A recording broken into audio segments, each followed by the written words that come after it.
like a Hellcat.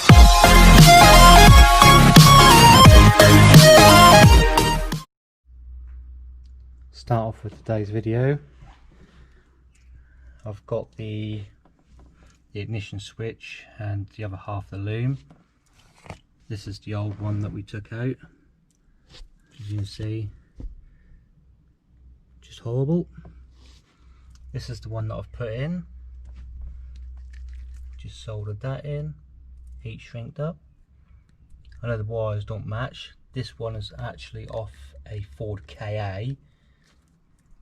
The ignition barrel side of things, that all lines up and all the colours match up. So I just matched them up with the ones on the loom up there. I did get another one which was off a Mark IV Escort that had the correct colours on it, but it didn't really give me a lot of play with the wiring. And also, I'll pull that apart, the clip is broken on there, and I could have cable tied together, but I had a perfectly good one just there. And yeah, again, the colours aren't the same, but you won't see them behind the dash, and they are all matching and whatnot through the wiring loom. So yeah, now I've got that on, I can now put the dash in and start tidying up the inside of here.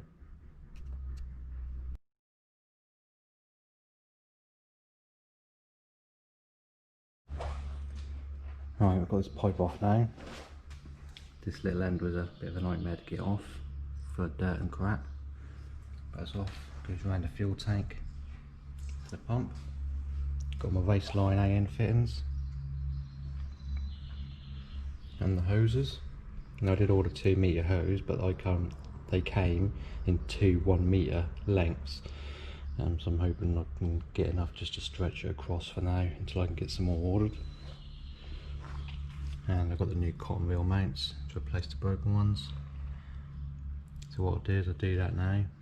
I'll get the fuel pump back on and I'll get this hose made up, and I'll come back to you when it's all done. Okay guys, we've got it all up and running. The fuel pump is in, the line is in. Just show you that quickly. Don't know if you'll be able to see much.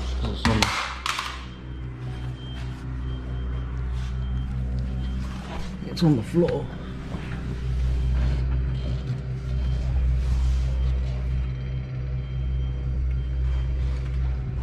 The fuel line wasn't quite long enough to go all the way around the tank, so I've had to cable tie it to the strap for the minute.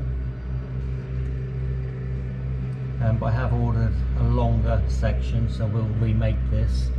The best thing about AN fittings is you can take them apart and remake them as many times you possibly need to, really. At the minute that's just a temporary fix to get it running so we can drive it down the road.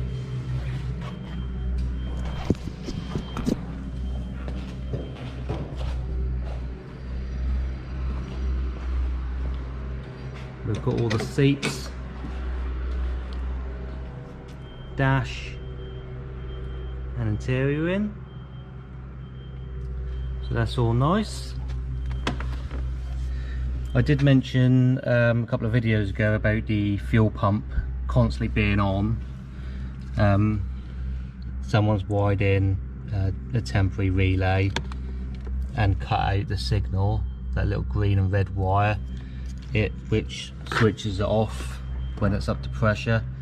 Or when the engine is running. I think it comes off an RPM signal or speed sensor or something. So we'll have to redo that.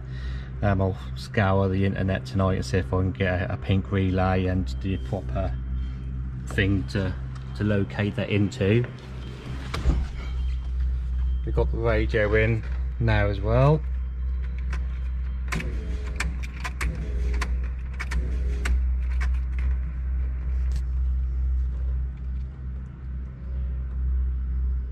and I don't sound too bad, to be honest with you.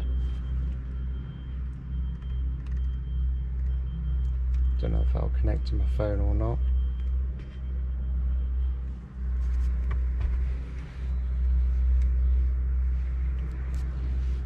It's playing something.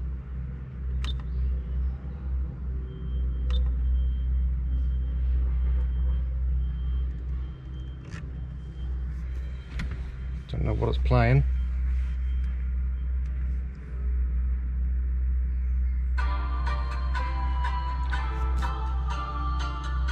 There we go.